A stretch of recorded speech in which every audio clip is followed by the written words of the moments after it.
Hi Sharon. So I'm sad to report that unfortunately we didn't meet the 100% pass rate goal that we set out to do.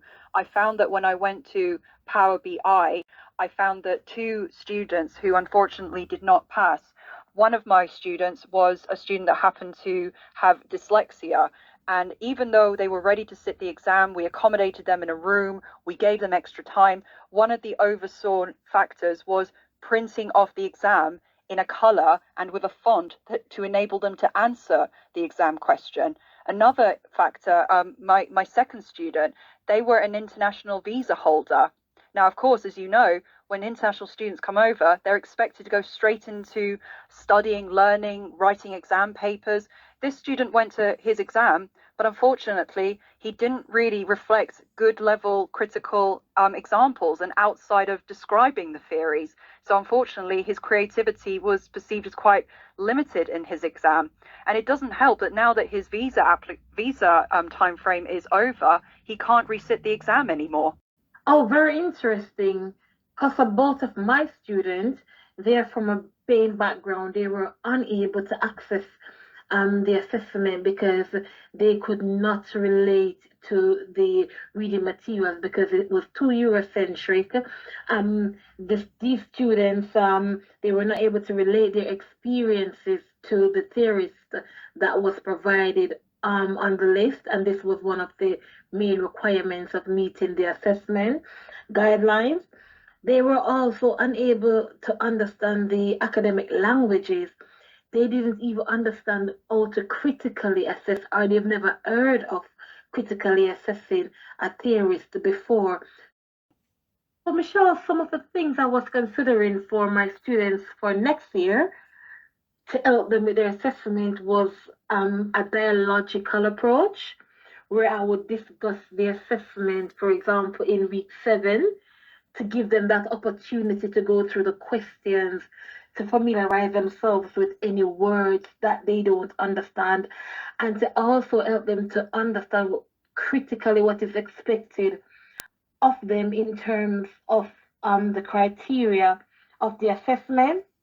And also, I could even go through previous assessment with them for them to see the standard of work that is expected of them as well. Go through what are the marking criterias. And then, even if we can develop those in terms of our assessment, that would then help them as well to hit the mark that they need to hit. And another thing I was looking on was decolonizing my reading list in terms of providing reading that is from different authors, from different backgrounds, or theorists from different backgrounds that these students can then relate to in terms of their experiences and completing the assessment. And very, very importantly, I think, is doing an activity around reading. For example, the scroll activity where I'll combine these readings and students can then share this and then discuss the readings and any words or then to clarify any misunderstanding. Just having that verbal discussion. That's fantastic that you're thinking about that. On that note, I've been reading up on the 5 principles for inclusive assessment and anti-Albarist and working and celebrating human diversity was really brought to great attention to me.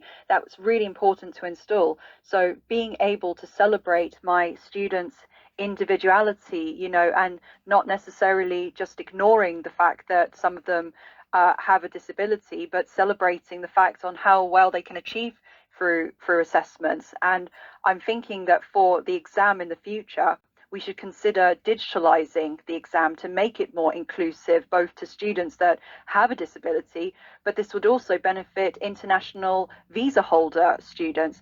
And on that note, I need to go down to the mitigating circumstance department because this was not fair on the student that is a visa holder. I'm thinking of creating multiple formats of assessment, everything from formative exercises and activities that prompt students to have more preparation for assessment and even just come together and support each other. Michelle, I think these are fantastic approaches that would really help our students next year to relate to the assessment, and they're able to access this and share their lived experiences